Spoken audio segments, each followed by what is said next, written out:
Bueno, día 500, decíamos, de la escuela, día 500 en realidad de Milei, y titulábamos la columna La escuela argentina en vez de la escuela austríaca, porque la muerte del Papa Francisco hizo que se discutan masivamente sus ideas, sus valores. Uno puede verlo de una manera antagónica a un clima de época, a figuras como las de Trump, como las de Milei, como las de que le tocó participar también con Bolsonaro, que le dan una impronta al capitalismo más cruel, a la cara más cruel del capitalismo. Y entonces uno podría incorporar que las ideas de Francisco quizás puedan construir una especie de futuro post-mileísta o post-ultraderechista. En el caso de nuestro país, de post-mileísta, decíamos que llevamos el día 500 hoy de Milei, que le quedan 960 días más, ya pasó un tercio de su mandato. Es decir, el encuentro con el distinto, la solidaridad, la misericordia, la justicia social, en vez, como el propio Papa Francisco dijo, el gas pimienta, la comunidad en vez del individualismo, la doctrina social de la Iglesia versión Francisco en vez de lo libertario. En resumen, por lo que podríamos denominar una escuela argentina en vez de una escuela austríaca. Voy a ir a un caso que a lo mejor algunos no conocen. Es de un tal Diego que sintió que nació con un cuerpo equivocado, como si tuviese una carrocería de mujer en un cerebro de hombre, y esto no fue bien recibido por la sociedad en España, en la España franquista de fines de los 70, particularmente en la ciudad de Plasencia, con un aire medieval, y la ciudad de respeto por la diversidad sexual no habían llegado con la fuerza que hoy tenemos y podemos imaginar. Sin embargo, Diego siguió siendo católico, a pesar de que su iglesia y sus autoridades lo despreciaban. En el año 2007, el obispo de la localidad lo llamó hijo del diablo. Pero en el 2015, Diego le escribió una carta a Francisco contándole la historia del profundo dolor que le produjo esta exclusión, y el Papa lo llamó, estuvo con él 90 minutos, o sea, más tiempo que con cualquier otro primer mandatario de cualquier país. Y dijo textualmente: si alguien te intenta apartar, piensa que el problema está en el que te aparta, le dijo Francisco a Diego. Y luego Diego lo contó en diferentes entrevistas, que al ver a Francisco fue textualmente como estar en el cielo por un rato. El lunes 21 de abril, en el barrio porteño de Flores, se celebró una misa de despedida al Papa Francisco, y entre los asistentes también había personas trans, gays, de diferentes integrantes de comunidades LGTB+, y evidentemente algo de la ciudad de Francisco, algo profundo de los valores de aceptar y amar al distinto, al otro, empezaron a hacer capilaridad en la sociedad. Una institución milenaria como es la Iglesia Católica, que había perseguido a los homosexuales como uno de los tantos significantes de aquellos que están desclasados, para decirlo de alguna manera, hoy le abre sus puertas. Y no se pregunta si son de izquierda, kirchneristas, woke, libertarios. Se trata de inculcar la misericordia, el encuentro, la humildad, que son sentimientos que no se imponen, que se sienten. Y nos damos cuenta de la distancia que hay entre los valores que representa el Papa y los que representa nuestro presidente Milei, que dijo que la ideología de género genera pedófilos. Y no es solamente el tema de género, que es, como decíamos, uno de los significantes de los excluidos. Vamos a repasar todos los otros temas en los que los pensamientos son antagónicos entre lo que podría ser la escuela austríaca, y decíamos si finalmente lo de Bergoglio germina en una especie de escuela argentina. Tenemos un video al final muy lindo de 5 minutos que les recomiendo que se queden asistiéndolo, sobre la particularidad de ser argentino respecto del Papa Francisco. Mientras tanto, por un lado, Milei dijo que el cambio climático es un invento de los socialistas, que la tibia agenda ecológica era una imposición de los organismos supranacionales, y el Papa en su encíclica Laudato Si transmitió la idea potente y simple, que vamos a escuchar un pedacito de ella y vamos a ir reflexionando de las distintas ideas que el Papa representa, exactamente lo opuesto que nuestro presidente Milei. Vamos primero a Laudato Si, reflexión de la casa común. Hay que afirmar que existe un verdadero derecho del ambiente, por un doble motivo. Primero, porque los seres humanos somos parte del ambiente, Vivimos en comunión con Él, porque el mismo ambiente comporta límites éticos que la acción humana debe reconocer y respetar. El hombre, aun cuando está dotado de capacidades inéditas que muestran una singularidad que trasciende el ámbito físico y biológico, es al mismo tiempo una porción de ese ambiente. Tiene un cuerpo formado por elementos físicos, químicos y biológicos y solo puede sobrevivir y desarrollarse si el ambiente ecológico le es favorable. Cualquier daño al ambiente, por tanto, es un daño a la humanidad. Bueno, ahora tenemos, vamos a escuchar otro fragmento, el de los 4 principios del Papa, cómo ordena la realidad de la vida humana, y luego vamos a ver cómo se diferencia respecto a aquellos que considera nuestro presidente. Vamos a escuchar al Papa Francisco con los 4 principios. ¿Usted podría profundizar una idea que usted la repite a menudo, que es que el tiempo es superior al espacio? Por supuesto, porque son 4 principios, ¿no? La realidad es superior a la idea, el todo es superior a la parte, el tiempo es superior al espacio, y el otro es, bueno, ya me va a venir. 4 principios que de alguna manera son los que pautan la vida humana. Ahora, tiempo y espacio son los que kantianamente son las sustancias únicas, ¿no? Y usted coloca al tiempo superior al espacio. ¿Por qué? ¿Por qué? Porque los procesos se dan en el tiempo, no en el espacio. Y cuando se quisieron hacer procesos en los espacios, ahí se fijó la historia y se llegó al fracaso. Esto es una interpretación mía, pero los totalitarismos graves que hemos vivido, ¿no es cierto?, quisieron encerrar el tiempo en un espacio, ¿no? El nazismo, por ejemplo, quiso cerrar bien el tiempo en ese espacio y evitar otro tipo de... El fin de la historia de Fukuyama me viene a la memoria. ¿Cómo? El fin de la historia de Fukuyama me viene a la memoria, con el neoliberalismo. Claro, tal cual. Bueno, el cuarto, que en ese momento no recordaba, era la realidad, o las realidades son mayores que las ideas, que viene nuevamente a cuento exactamente lo mismo. Diferencias que en el fondo tiene con las ideas de la escuela austríaca y especialmente con Milei. El principio que el Papa no recordábamos, decíamos, es la unidad, también es superior al conflicto. Toda la metafísica del Papa, por así decirlo, se sintetiza en que el encuentro entre los distintos en el plano de la realidad y no solo de las ideas genera una creación nueva. El Papa no reniega del conflicto, lo incorpora como una parte necesaria en el desarrollo de los procesos, pero la idea es la incorporación del otro para la síntesis. Milei habla como si el otro fuese el responsable de todo, de los males, como si tuviera que dejar de existir. Obviamente estas diferencias en el plano de las ideas y de los valores generaron que el presidente, antes de ser electo, diga todo tipo de barrabasada contra el Papa. Vamos a recordar algunas de ellas. Aquí en 2020 diciendo había que avisarle al imbécil que está en Roma, el Papa es el representante del maligno en la tierra. Este país tiene tantos años de justicia social que, ¿qué es la justicia social? Es la envidia, el odio, el resentimiento. A ver, originalmente la envidia era un pecado capital. Habría que informarle al imbécil ese que está en Roma, ¿sí?, que defiende la justicia social, que sepa que es un robo y que eso va contra los mandamientos, que la envidia, que es la base de la envidia de la justicia social, sí, digamos, es un pecado capital, y que por más que lo disfraces con un nombre lindo, justicia social, es una aberración, ¿me comprendés? O sea, ¿desde cuándo, digamos, la envidia puede ser algo bueno? ¿Desde cuándo el robo puede ser algo bueno? ¿Desde cuándo el asesinato puede ser algo bueno? ¿Desde cuándo tratar a la gente desigualmente puede ser algo bueno? Jamás. Jamás puede ser algo bueno. Entonces, en ese contexto, sí, digamos, vos, la gente de este país es tremenda, digamos, qué sé yo, y los políticos son de cualquier lado, ¿no? Porque, a ver, no puedo dejar de preguntarte si no es mucho lo del Papa. No.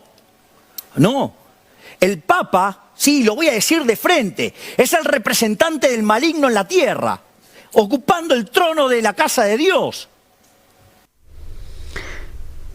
Escucharlo hace, primero el Milei actual es bastante mejor que este que estamos viendo, ¿no?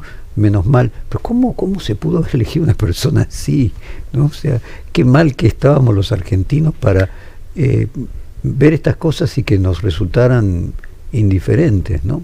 Bueno, luego de esto Milei se desdijo, fue recibido afectuosamente por el Papa. De hecho, Milei será parte de la comitiva argentina que despedirá a Francisco en Roma. Sin embargo, el rechazo al Papa y a sus ideas no es solo parte de Milei, y más allá que se desdijo con esto que era el maligno de la tierra, sus ideas no coinciden con las ideas del Papa, y también otras voces libertarias. Vamos a escuchar en el cierre de la campaña de Javier Milei a Alberto Venegas Lynch diciendo que había que suspender las relaciones diplomáticas con el Vaticano. Lo que voy a decir a continuación no compromete la posición de Javier Milei. Asumo plenamente la responsabilidad de lo que voy a decir. Pero por consideración a mi religión católica, por respeto a esa religión, creo que habría que imitar lo que hizo el presidente Roca. Esto es suspender las relaciones diplomáticas con el Vaticano mientras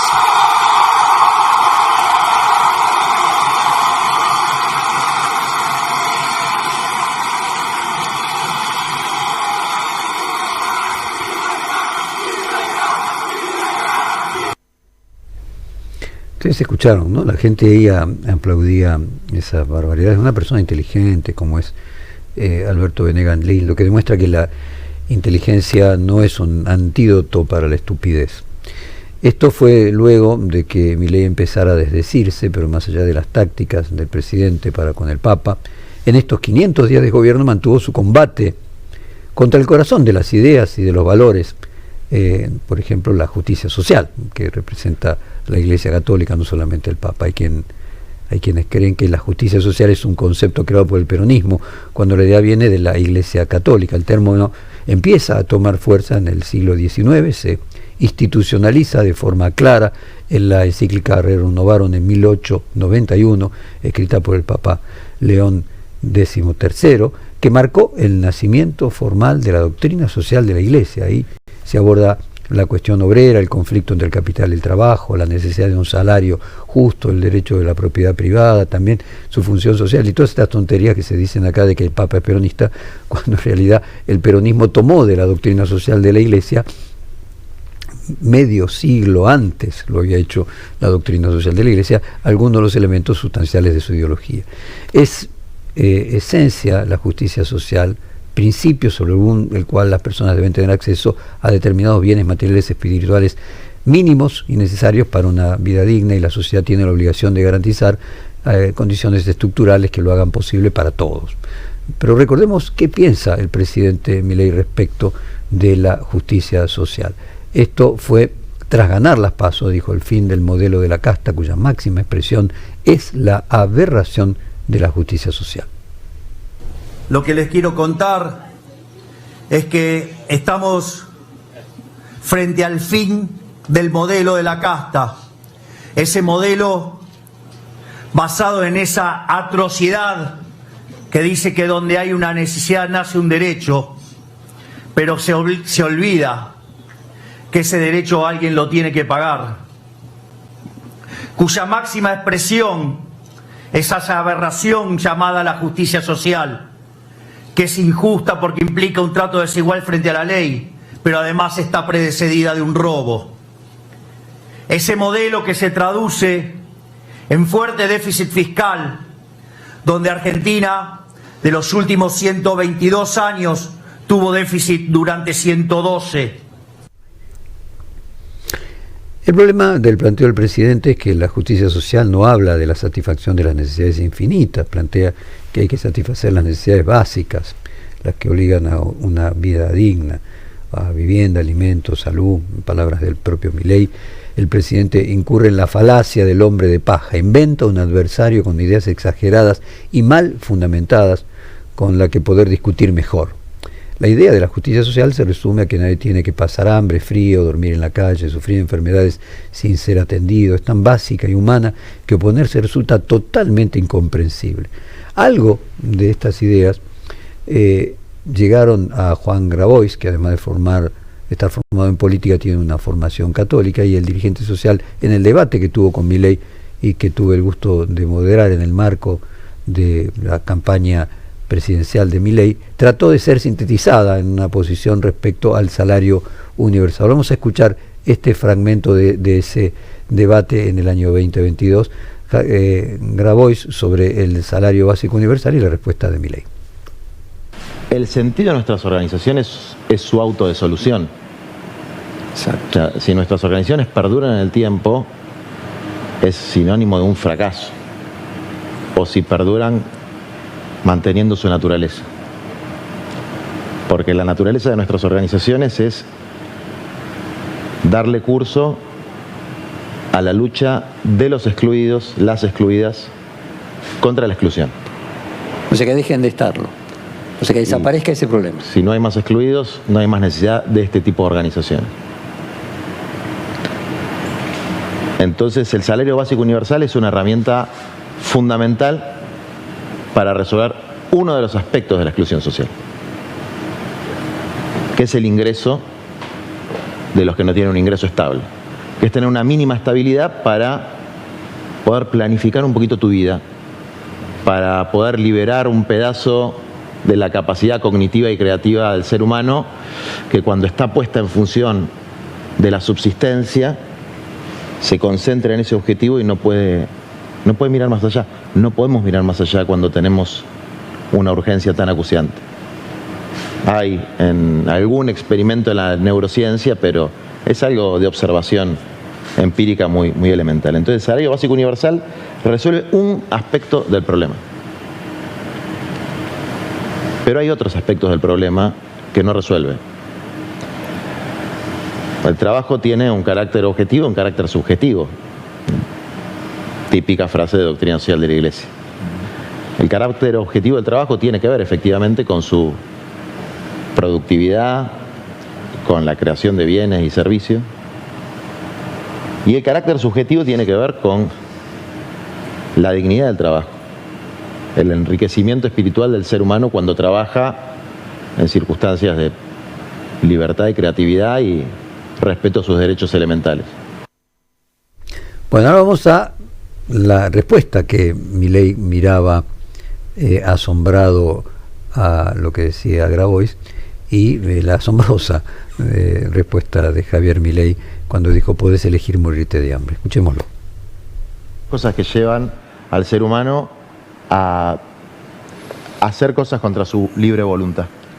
¿Y entonces por qué las hace? Sí, entonces, digamos, o sea, ¿por qué va a ir en contra de sus propias preferencias? O sea, ¿quién soy yo para determinar que no es lo suficientemente capaz para saber qué es lo que quiere? Es que no es un problema de capacidad.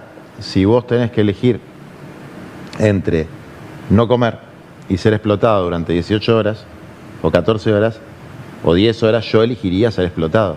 Pero esa no es mi voluntad. No, bueno, ¿cómo que no? Y podés elegir que morirte si querés morirte. Y claro, no, es que obvio. Yo no me quiero morir, no quiero ni la horca ni la guillotina, quiero la libertad. No, bueno, ¿sabés lo que pasa? Que a mí me gustaría que me paguen $1 millón por día, pero no lo paga nadie, digo, o sea, y no me siento, digo, hay una explotado. diferencia sideral entre el $1 millón y lo que estoy planteando yo. No, bueno, pero es que, digamos, que se llaman lo que vos derechos creés humanos. que, digamos, hay un nivel, digamos, que está bien y hay un nivel que no, que digamos, se o llaman sea, y es derechos humanos. absolutamente, digamos, es absolutamente subjetivo, digamos, y es Pero Javier, y querer vos imponer esa subjetiva a otro. Javier, ¿vos sinceramente defendés el derecho a morirse de hambre? A ver, cada uno puede hacer de su vida lo que se le dé la pero gana. vos sinceramente decís, en esa situación, una persona... A ver, si vos tenés la posibilidad de trabajar. No solamente lo hace trabajar 18 horas. ¿No? Y lo eligió para sus hijos. Se prefirió no trabajar y que sus hijos se murieran de hambre. Bueno, lamentablemente las ideas el Papa aún no tienen quien las encarne en la Argentina. Son ideas en búsqueda de un cuerpo. Uno podría decir, Hegel podría decir que hay un espíritu que está buscando un cuerpo que lo represente. Porque nadie, no es porque nadie quiera encarnarla, sino porque todavía nadie tiene la autoridad y las credenciales para hacerlo.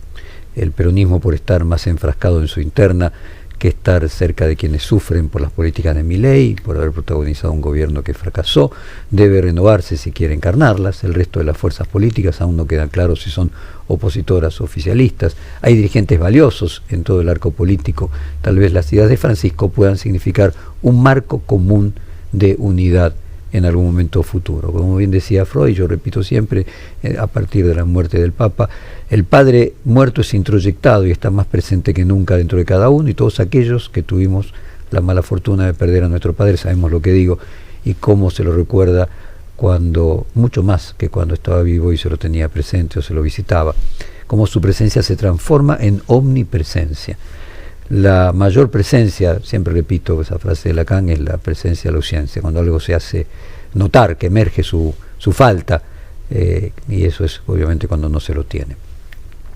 Dije en un texto de una edición especial del diario Perfil que el cuerpo de Bergoglio quedó en Roma, pero Francisco está ahora en la Argentina, comenzando a sanar las heridas que nos separó. Le quedan 960 días para la próxima elección de presidente. Este padre que al morir pasamos a llevar dentro para siempre representa la ley, el límite, lo que nunca es más fuerte que cuando no es impuesto por la autoridad de un tercero, sino es por nuestra propia convicción. La muerte de un padre nos obliga a redefiniciones, a transformaciones, a ser más adultos. Y Argentina tiene una historia de orfandad de padres confiables, con su consiguiente conflicto con la autoridad. Y probablemente la muerte de un padre pueda significar la caída de un desorden, con un orden mal formado, de un sinsentido que podría ser la grieta. Y tenemos ejemplos en el mundo, no son solamente deseos. La muerte de Mandela en 2013 unió a los sudafricanos enfrentados por décadas de apartheid, y en Polonia la muerte de Juan Pablo II en 2004 cerró definitivamente la grieta que todavía quedaba entre comunistas y anticomunistas. Frente al caos que produce la emergencia de líderes autoritarios y antidemocráticos, la pérdida del Papa Francisco como muro contenedor puede generar una sensación de vacío. Pero podría ser todo lo contrario, porque no lo estaríamos perdiendo. Ahora se estaría transformando en legado y su influencia podría ser aún mayor. Y el vacío simbólico que genera siempre a los hijos quedar sin la guía puede dar lugar a la reinvención de esos hijos. La figura de los padres de la patria nos evocan normalmente guerreros que hicieron posible nuestra independencia, pero uno podría decir que el verdadero padre de los argentinos, doblemente por ser Santo Padre y connacional, podría ser Francisco, y la desaparición de un padre espiritual, arquetípico y protector puede producir una forma colectiva de reactivación emocional con los otros, con la sociedad, con la patria, y finalmente una revisión del vínculo con la fe. Su muerte, en lugar de la búsqueda de otro padre, quizás pueda permitir liderazgos que faciliten emanciparse de verdad y crecer, porque Argentina no vive una crisis económica, sino vive una crisis crónica de confianza, de la cual la economía no es más que uno de sus síntomas, lo mismo que sucede con la inseguridad. La desaparición física de Francisco es mucho más que la muerte de un líder religioso, es un evento político y cultural, la de un líder moral internacional cuyo legado aumenta el capital simbólico de Argentina en el mundo, porque su voz seguirá incomodando dentro del sistema, resonando como un eco con el paso del tiempo, probablemente hasta con más fuerza. Quizás la muerte de una persona sea a la vez el nacimiento de un mito, y pueda en la Argentina reorganizar relaciones de poder, activando mecanismos de apropiación simbólica política que genere unidad frente al orgullo nacional compartido ante el primer verdadero argentino universal. Esta columna obviamente tiene un poco de reflexión y otro poco de propuesta y mucho de deseo. Dijo el Papa Francisco: la muerte no es el final de todo, es el comienzo de algo. Quizás sea el comienzo de la escuela argentina en lugar de la escuela austríaca. Y acá hay un video que es un poquito largo para lo que es habitual en una columna, porque dura 5 minutos, pero se lo recomiendo que lo escuchen, aquellos que nos están viendo por televisión además lo vean. Es de Crónicas Blancas, que realmente es muy lindo y muy a tono de lo que fue esta columna. Los dejo con este video de Crónicas Blancas. En vez de esperar a que un empleado del Vaticano vaya y le haga la receta en su nombre, él fue al óptico y le pidió: che, haceme un par de lentes con este vidrio que se me rompió, y se quedó esperando.